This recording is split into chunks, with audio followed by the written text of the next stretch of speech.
কবিতাৰ শিৰোনাম পৰিকল্পনা। কবি সীমান্ত গোহাঁই, আবৃত্তি তপন দাস। পৰিকল্পনা এটি আশা আৰু সপোন। বাস্তৱৰ জখলাত এতিয়া খোজ কঢ়াৰ কিছু প্ৰয়াস।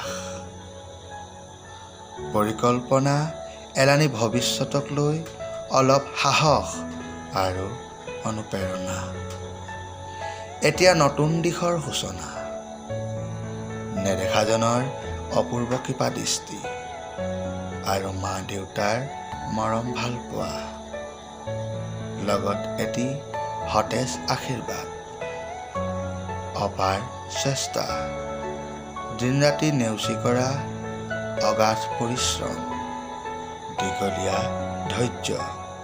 পৰিকল্পনা বৰ্তমানক লৈ পৰিস্থিতি, সময়ৰ গতিবিধি আৰু পৰিৱেশে দি থৈ যোৱা অভিজ্ঞতাৰ টোপোলাক লৈ। বিশ্বাস নিজক লৈ, সফল হোৱাৰ হাবিয়াস। এতিয়া নিজক গঢ়াক লৈ পৰিকল্পনা। সপোন আৰু আশাবোৰক বাস্তৱত ৰূপায়িত কৰাৰ সময়।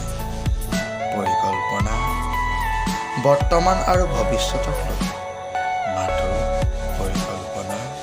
পৰিকল্পনা